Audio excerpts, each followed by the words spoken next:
Hi friends, welcome to மண் வாசம் channel. இன்றைக்கி நம்ம சேனலில் பார்க்க போகிற ரெசிபி வெண்டைக்காவை வச்சு ஒரு சப்பாத்திக்கு ஒரு சைட் டிஷ் தாங்க. சப்பாத்திக்கு மட்டும் இல்லை, சாதத்துக்கு நல்லா சூப்பரான ஒரு சைட் டிஷ்ஷு. அது எப்படி செய்யலாம் பார்க்கலாங்க. இப்போ இது பார்த்திங்கன்னா ஒரு 400 கிராம் வெண்டைக்காய் பொடியாக நறுக்கி வச்சுருக்கிறேன். நீங்கள் நீல வாக்கில் கூட கட் பண்ணுறதா இருந்தால் கட் பண்ணிக்கலாங்க. இப்போ கேஸ் ஆன் பண்ணிவிட்டு ஒரு கடாய் வச்சுக்கோங்க. கடாய் நல்லா சூடாக 2 டேபிள் ஸ்பூன் அளவுக்கு கடலை மாவு சேர்த்துக்கலாங்க. கடலை மாவு அதனுடைய பச்சை வாசனை போகிற அளவுக்கு நம்ம வதக்கி எடுத்துக்கணும். அடுப்பை வந்து லோ ஃப்ளேமில் வச்சுட்டு வதக்குங்க. ஹை ஃப்ளேமில் வைக்கும்போது மாவு கருகிடுங்க. வெண்டைக்காய் பார்த்திங்கன்னா இது ஒரு டிஃப்ரெண்ட்டான முறையில் செய்கிறோம். நல்லா சூப்பராக இருக்கும் சாப்பிட்றதுக்கு. நம்ம சேனலில் பார்த்திங்கன்னா வெண்டைக்காய் ரெசிபி கிரேவிலாம் போட்டிருக்கோங்க. லிங்க்கு தரேங்க, நீங்கள் போயிட்டு பாருங்கள். அதனுடைய பச்சை வாசனை போனதுக்கப்புறம் நம்ம எடுத்துடலாம். ரொம்ப கருக விட்டுறக்கூடாது.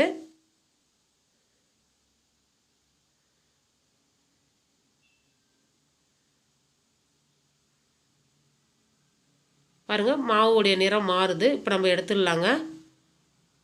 இந்த அளவுக்கு வறுபட்டால் போதும். இப்போ ஒரு பிளேட்டில் மாற்றிக்கலாம்.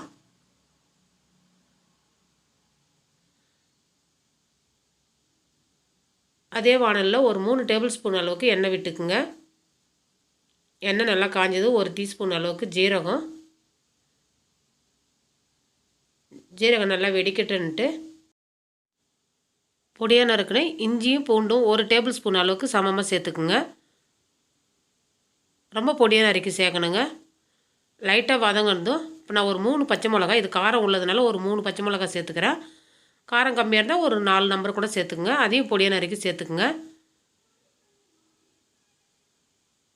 இப்போ நம்ம வெட்டி வச்சுருக்கிற வெண்டைக்காயை சேர்த்துக்கலாங்க. வெண்டைக்காயை சேர்த்து நல்லா அந்த எண்ணெயில் நல்லா வதக்கி விடணும்.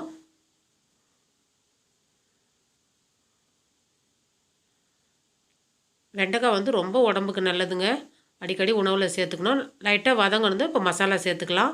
ஒரு டீஸ்பூன் அளவுக்கு மஞ்சள்தூள், ஒரு டீஸ்பூன் கார மிளகாத்தூள், ஒரு டீஸ்பூன் தனியாத்தூள். இப்போ இதுக்கு தேவையான உப்பு அதையும் சேர்த்து லைட்டாக வதக்கி விடலாங்க. நம்ம உப்பு சேர்த்ததுக்கப்புறம் பார்த்திங்கன்னா வெண்டைக்காவில் லைட்டாக ஈரப்பசை இருக்கிற மாதிரி இருக்கும். அது லைட்டாக வதங்கும் போது உங்களுக்கு சரியாயிடும்.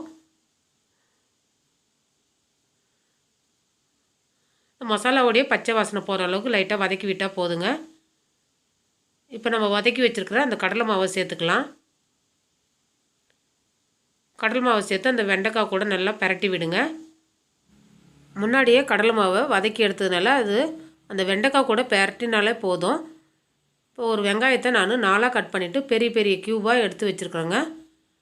இப்போ அதை சேர்த்துக்கலாம். இதை மாதிரி நம்ம வெண்டைக்காய் நல்லா வதக்கினதுக்கப்புறம் நம்ம வெங்காயம் சேர்க்கும்போது உங்களுக்கு க்ரன்ச்சியாக நல்லா சாப்பிடும்போது சூப்பரான ஒரு டேஸ்ட்டில் இருக்கும். வெங்காயத்தை சேர்த்து அதையும் நல்லா வெண்டைக்காய் கூட கலந்து விடுங்க. வெங்காயத்தை நம்ம இடையில் இப்போ பச்சையாக சேர்க்கறதுனால உங்களுக்கு டேஸ்ட்டு மாறிடும்னு நினைக்காதீங்க. சூப்பரான ஒரு டேஸ்ட்டு இருக்கும். நீங்கள் செஞ்சு பாருங்கள். செஞ்சு பார்த்துட்டு எனக்கு கமெண்டில் சொல்லுங்கள் எப்படி இருந்ததுன்னு சொல்லிவிட்டு. அவ்வளோதாங்க. இப்போ பார்த்திங்கன்னா ஒரு 50 கிராம் தயிர் நான் எடுத்து வச்சுருக்கிறேன். இந்த தயிர் பார்த்திங்கன்னா நல்லா அந்த கட்டி இல்லாமல் கரைச்சி வச்சாச்சு. அதுக்கு இல்லாமல் புளிப்பு இல்லாத தயிராக, ரொம்ப புளிக்கக்கூடாது. அது மாதிரி தயிர் சேருங்க, நல்லா சூப்பராக இருக்கும். தயிர் சேர்த்துட்டு அந்த தயிர் நல்லா வேகணுங்க. அடுப்பை லோ ஃப்ளேமில் வச்சுட்டு நல்லா வேக விடுங்க.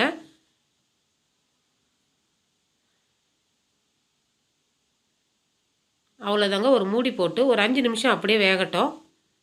இப்போ வெண்டைக்காயெல்லாம் வெந்துடுதுங்க, தயிர் மட்டும்தான் வேகணும்.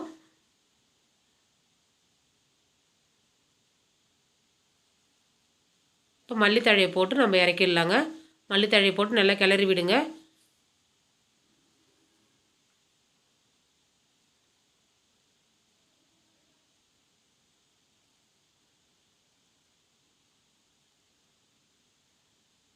சுட சுட சாதத்துக்கு கூட நல்லா சூப்பரான ஒரு வெண்டைக்காய் ரெசிபி ரெடி ஆகிடுச்சிங்க. இந்த ரெசிபி பிடிச்சிருந்ததுன்னா மண் வாசம் சேனல் லைக் பண்ணுங்கள், ஷேர் பண்ணுங்கள், கமெண்ட் பண்ணுங்கள், சப்ஸ்கிரைப் பண்ணுங்கள். தேங்க்யூ.